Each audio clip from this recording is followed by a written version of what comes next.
Vote পরবর্তী পরিস্থিতিতে শান্তি বজায় রাখতে কড়া পদক্ষেপের বার্তা দিল সুন্দরবন জেলা পুলিশ।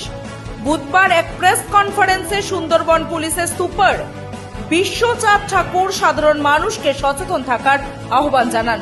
তিনি স্পষ্টভাবে বলেন, কোনোভাবেই হিংসাত্মক ঘটনার সঙ্গে যুক্ত হওয়া যাবে না এবং আইন নিজের হাতে তুলে নেওয়া যাবে না। আইন নিজের হাতে তুলে নিলে কড়া ব্যবস্থা নেওয়া হবে। এই বৈঠকে পুলিশ ও সিআরপিএফ সহ প্রশাসনের একাধিক উচ্চপদস্থ আধিকারিক উপস্থিত ছিলেন। ইতিমধ্যেই বিভিন্ন সংবেদনশীল এলাকায় বাড়ানো হয়েছে নজরদারি। প্রতিটি ঘটনার উপর কড়া নজর রাখছে পুলিশ প্রশাসন, যাতে ভোট পরবর্তী হিংসা আর ছড়াতে না পারে। পুলিশের পক্ষ থেকে সাধারণ মানুষকে শান্তি বজায় রাখার আবেদন জানানো হয়েছে এবং যে কোনো অশান্তির খবর দ্রুত প্রশাসনকে জানানোর আহ্বান করা হয়েছে।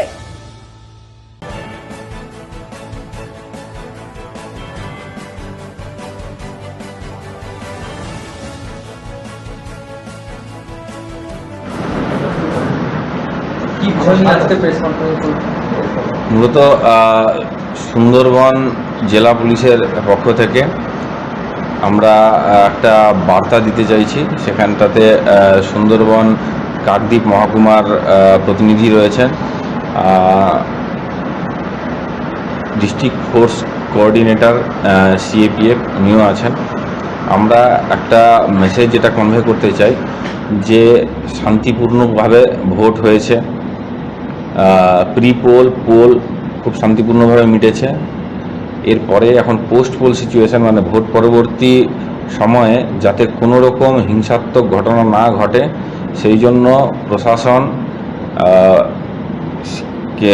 সিএপিএফ আমরা সবাই সজাগ রয়েছি এবং সকলকে একটা বার্তা দিতে চাই যে কেউ কোনো রকম ভোট পরবর্তী হিংসার ঘটনায় জড়াবেন না। ভোট পরবর্তী হিংসার কোনো ঘটনাকে বরদাস্ত করা হবে না। তা যাদেরকে পাওয়া যাবে যে এর মধ্যে জড়িত আছে, তাদের এগেনস্টে খুব স্ট্রিক্ট আইনগত ব্যবস্থা নেওয়া হবে। আমরা প্রশাসন, আধা সামরিক বাহিনী সকলে মিলে নিয়মিত আমরা টহলদারি করছি, আমরা প্যাট্রোলিং করছি, তো যাতে কোনো রকম হিংসাত্মক ঘটনা না ঘটে। তো সেটার উপর যে তারপরেও যদি কেউ এরকম কোনো ঘটনার সঙ্গে জড়িত পাওয়া যায়, তাদের এগেনস্টে। ব্যুরো রিপোর্ট, রাত দিন নিউজ নেটওয়ার্ক।